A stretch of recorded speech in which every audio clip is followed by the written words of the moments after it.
এই সবুজ, বের হ, ঘর থেকে বের হ। কি হয়েছে সত্তার ভাই? কি ব্যাপার? শুনলাম তুমি নাকি জমি বিক্রি করতেছ। হ্যাঁ, একজনের সাথে কথা হয়েছিল। তুই জমি বিক্রি করতেছিস, আমার কাছে একবার বলছিস? এই তুই পারবি তাকে সারা জমি বিক্রি করতে? বুঝলাম না, আমার জমি আমি বিক্রি করব, তোমাদের এত সমস্যা কেন? তোমাদের মতো দালালের তো আমার প্রয়োজন নাই। আমিও দেখি তুই কি করে জমি বিক্রি করিস। আচ্ছা ঠিক আছে, আমি 3 দিনের মধ্যে জমি বিক্রি করিয়ে দেখাবো।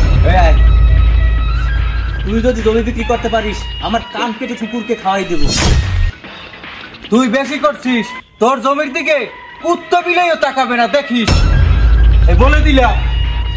ভাই সবুজ কিন্তু আপনার সাথে চরম লেভেলের বেয়াদবি করছে। ঠিক বলছিস, সবুজ যার কাছে জমি বিক্রি করার কথা বলছে তার বাড়ি চল। চলেন ভাই। তবে এই জমি যদি আমরা বিক্রি করতে পারতাম, 10 লাখ টাকা ব্যবসা করতে পারতাম। ভাই আমরা যেহেতু খাইতে পারলাম না, সেহেতু ওরেও এত সহজে খাইতে দেব না, কি বলেন? ঠিক বলছিস, ওরে আমরা এমন শিক্ষা দেব যাতে করে আর কোনোদিন এমন কাজ করতে না পারে। ঠিক বলছেন ভাই। ভাই আসেন আসেন যাই। আসসালামু আলাইকুম। ভাই আসেন, ভিতরে আসেন। আসসালামু আলাইকুম। ওয়ালাইকুম আসসালাম। কেমন আছেন? আপনারা বসেন এখানে।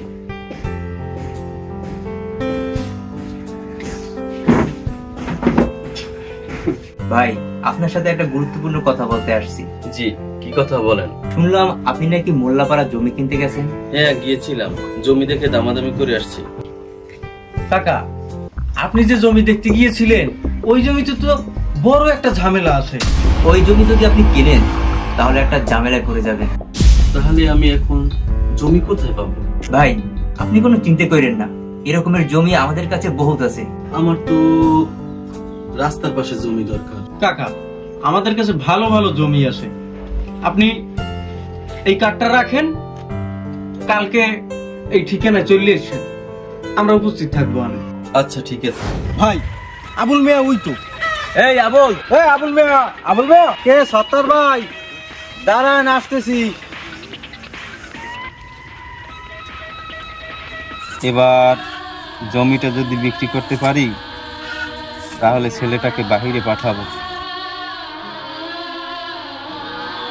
ভাই আমার জমির ব্যাপারে কি করলে? তোর জমি দামাদামি করার পর সর্বোচ্চ 5 লক্ষ টাকা দাম দর।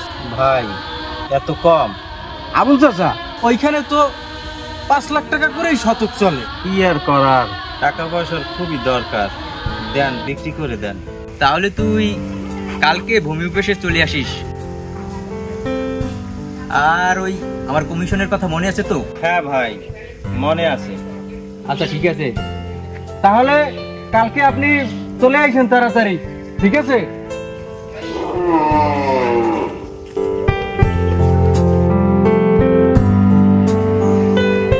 টাইমটিয়া যদি মারাই যায় অনেক ভালো হয়। আসসালামু আলাইকুম। ওয়ালাইকুম আসসালাম। সত্তার ভাই, আমার এই জমিটা বিক্রি করার প্রয়োজন। এটা বেশি দাম কিন্তু পাবেন না রে ভাই। এই ডোবা আর কয় টাকা হবে? বর্তমানে তো যা চলে সেই হিসাবে পাবে। আপনি কিন্তু বেশি দাম পাবেন না ভাই, আর পরে কিন্তু আর কিছু বলতে পারবেন না। একে তো ডোবা, তারপরে এখানে তো শতকের তেমন বেশি দামও নাই। আচ্ছা, আপনার কাস্টমার দেখেন, আমার টাকার খুবই প্রয়োজন। আচ্ছা ঠিক আছে, তাহলে ভাই কি বলেন, এর জমিটা বিক্রি করাই দেই কি? আচ্ছা আচ্ছা, তুমি এইটা দেখো।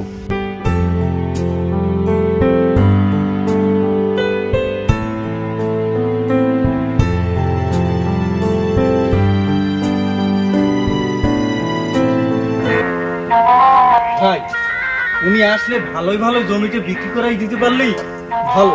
10 লাখ টাকা লাভ করা যাবে সর্বনিম্ন। বুঝিছো, কিন্তু লোকটা তো এখনো আসতেছে না। লোক ওই যে মনে হয় আসতেছে, ওই দেখেন আসতেছে না?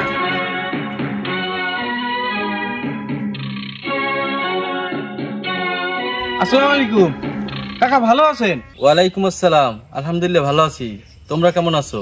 আলহামদুলিল্লাহ আমরাও ভালো আছি। চলেন কাকা, একদম রাস্তার পাশেই জমি, আপনার পছন্দ হয়ে যাবে, আসেন। মনে হচ্ছে মুরগির লাইনে চলে আসছে।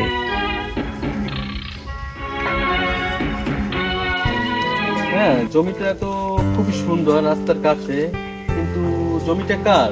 ভাই, এই জমিটা হচ্ছে আমার এক ভাইয়ের। সে আমাকে জমিটা বিক্রি করার দায়িত্ব দিয়েছে। ও আচ্ছা, তা এখানে শতক কত করে? আপনার কাছে আর কি দামাদামি করব? জমির মালিক তো দাম চেয়েছে অনেক, কিন্তু আপনি 12 করেই দিয়েন। হুম, ঠিক আছে। এইখানকার জমির এত দাম? কাকা, দাম তো একটু বেশিই হবে, বুঝেন না? রাস্তার পাশের জমি, তাছাড়া পাশেই তো বিদ্যুৎ অফিস, একটু তো দাম বেশি হবেই।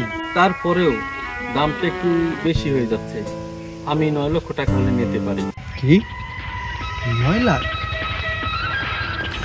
ভাই, লস হবে না, জমিটা দিয়ে দেন, দিয়ে দেন। ঠিক আছে, আপনি ভাই পরিচিত মানুষ, আপনার কাছে না হয় একটু লস করলাম, কি বলো? হ্যাঁ, ঠিক আছে, তাহলে কালকে রেজিস্ট্রি করার ব্যবস্থা করুন। আচ্ছা, ঠিক আছে। ভাই, বহুদিন পরে এরকম পেট ভর্তি করে বাজার কিনলাম। হ্যাঁ, অনেক ভালো লাগতেছে আজকে।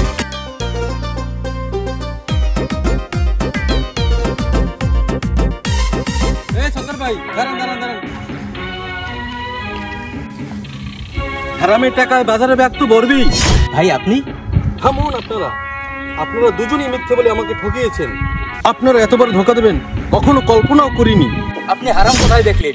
এটা তো আমাদের ব্যবসা। আরে রাখেন আপনার ব্যবসা, মানুষ ঠকিয়ে তারপর ব্যবসা করেন?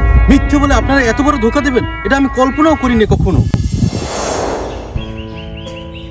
এই আতিক, ওই আমার জমিটার বালু ফেলানোর ব্যবস্থা করিস একটু। ওকে। আসসালামু আলাইকুম। ওয়ালাইকুম আসসালাম। ভাই, এই জমিটি কি আপনি কিনেছেন? হ্যাঁ, দাম মনে হয় একটু বেশি পড়ে গেছে। কত করে কিনেছেন? 9 লক্ষ টাকা। বলেন কি? এই জমি তো আমার ছিল, আমি তো 5 লক্ষ টাকা করে বিক্রি করেছি। কি বললেন? ওরা তো আমার কাছে 12 লক্ষ টাকা করে চেয়েছিল। আপনি নাকি আরো বেশি দামে বিক্রি করতে বলেছিলেন? সব মিথ্যে কথা ভাই, ওরা আপনাকে আমাকে দুজনকেই ঠকাইছে। এই জন্যই ওরা আপনাকে আমার সাথে কথা বলায় নাই। হ্যাঁ, আমি দেখতেছি, ওদের দুটুকুই দেখতেছি।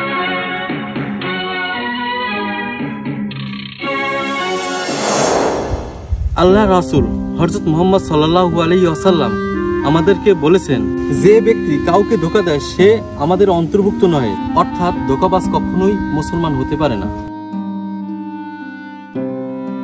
বন্ধুরা, এভাবেই আমরা জমি ক্রয় বিক্রয়ের জন্য দালাল, টাউট, বাটপারদের শরণাপন্ন হই। তাদের উপর বিশ্বাস করে আমরা প্রতিনিয়তই প্রতারিত হই।